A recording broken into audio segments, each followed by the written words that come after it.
Breaking news చూస్తున్నారు. యుద్ధంపై Trump కీలక ప్రకటన జారీ చేశారు. కొద్దిసేపటి క్రితం ఆయన తన ట్రూత్ ఖాతాలు పోస్ట్ చేయడం జరిగింది. 5 రోజుల పాటు యుద్ధానికి బ్రేక్ అంటూ కూడా ట్రంప్ చెప్పుకొచ్చారు.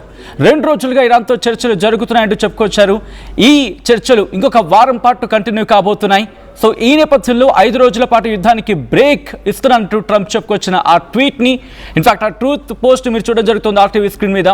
ఇరాన్ విద్యుత్ కేంద్రాలు, ఎనర్జీ ఫెసిలిటీస్ మీద జరపాల్సిన అన్ని సైనిక దాడులు 5 రోజుల పాటు వాయిదా వేస్తున్నట్టు చెప్పుకొచ్చాడు ట్రంప్.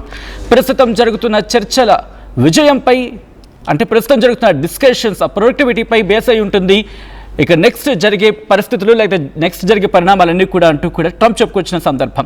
దానికి సంబంధించిన big breaking news, big development news మీరు చూడడం జరుగుతుంది ఆర్టీవీ స్క్రీన్ మీద. ఒకసారి ఆ ట్రూత్ ఖాతాలో ఉన్న పోస్ట్ నేను మీకు చెప్పే ప్రయత్నం చేస్తున్నాను. మీరు చూస్తున్నారు ఆ పోస్ట్ని. I am pleased to report that the United States of America and the country of Iran have had over the last 2 days very good and productive conversations regarding a complete and total resolution of our hostilities in the Middle East based on the tone and tenor of these in-depth, detailed and constructive conversations which will continue throughout the week. I have instructed the Department of War to postpone any and all military strikes against Iranian power plants and energy infrastructure for a 5-day period subject to the success of the ongoing meetings and discussions. అంటూ కూడా కీలకమైన development అని చెప్పుకోవాలి. ఎందుకంటే ఆ first few lines మీరు చూస్తే first 2-3 లైన్లు దాదాపుగా గత 2 రోజులుగా డిస్కషన్స్ జరుగుతున్నాయి అమెరికాకి ఇరాన్కి మధ్య. అది కూడా చాలా అద్భుతంగా, దాంతోపాటు ఒక ప్రొడక్టివ్ కాన్వర్సేషన్ జరిగింది. ఏకంగా ఒక టోటల్ రెజల్యూషన్ తీసుకువెళ్లే ప్రయత్నం చేసింది. ఇటు మధ్యప్రాచ్యంలో మిడిల్ ఈస్ట్లో ఉన్న ఆ హాస్టిలిటీస్ గురించి మాట్లాడుకునే సందర్భం అంటూ కూడా ట్రంప్ చెప్పుకొచ్చిన పరిస్థితి.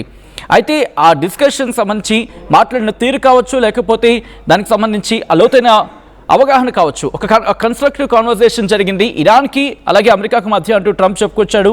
దీంతో which will continue through out the week అంటూ చెప్పుకొచ్చిన సందర్భం. And have instructed the department of war to postpone any and all military strikes against Iranian power plants and energy infrastructure for a 5-day period. 5 రోజుల పాటు ఇరాన్కి సంబంధించి energy sector మీద కావచ్చు, energy infrastructure మీద కానీ, లేకపోతే వాళ్ళ పవర్ ప్లాంట్స్ మీద కానీ దాడి చేయొద్దు, ఎటువంటి సైనిక దాడులకు పాల్పడొద్దు అంటూ కూడా తన డిపార్ట్మెంట్ ఆఫ్ వార్కి ఇన్స్ట్రక్ట్ చేసినట్టుగా ట్రంప్ చెప్పుకొచ్చాడు.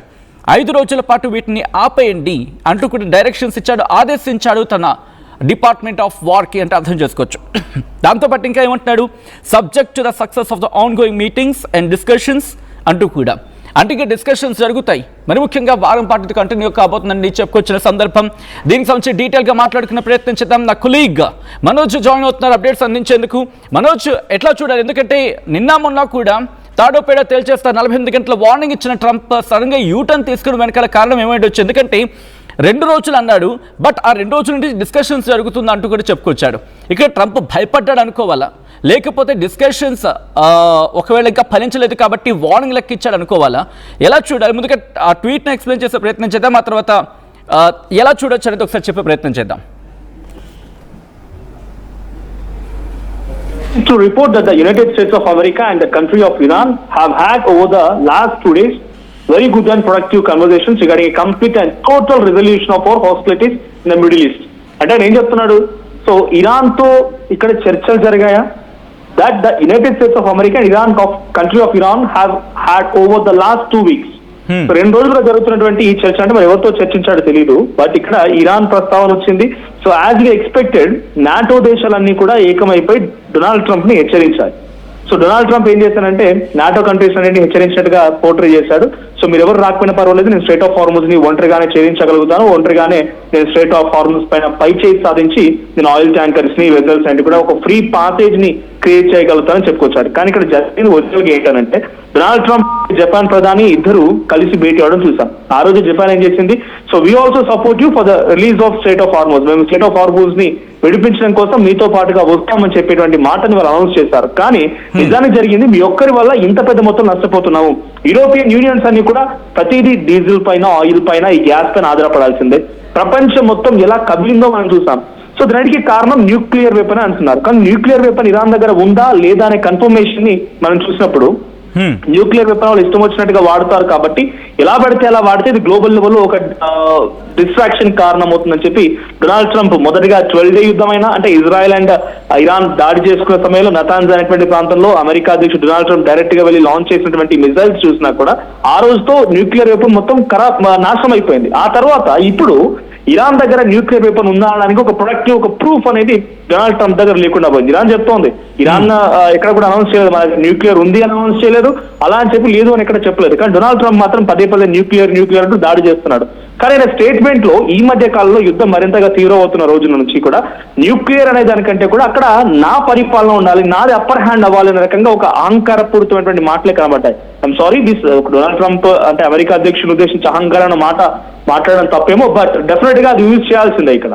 సో ఇండివిజువల్ గా ఒక కంట్రీ డైరెక్ట్ గా ఇంకో కంట్రీని టేక్ ఓవర్ చేయాలి, వాళ్ళ సిచ్యువేషన్ మొత్తం నా కంట్రోల్లోకి రావాలి, నేను చెప్పిన వాళ్ళే అక్కడ ప్రధాని అవ్వాలి, నేను చెప్పిన వాళ్ళు అక్కడ సుప్రీం లీడర్ అవ్వాలనే ఒక ఆలోచనతో డొనాల్డ్ ట్రంప్ బిహేవ్ చేస్తూ అలీ ఖమేనీ అంతమయ్యారు. సరే అలీ ఖమేనీ ఇంట్రెస్టింగ్ మీరు అన్నట్టుగా ఆ పాయింట్ కూడా మీరు అన్నట్టుగా ఒక పాయింట్ ఆఫ్ టైంలో అదే ఉండొచ్చు, ఎందుకంటే ప్రపంచం కూడా మాట అనుకుంది కాబట్టి.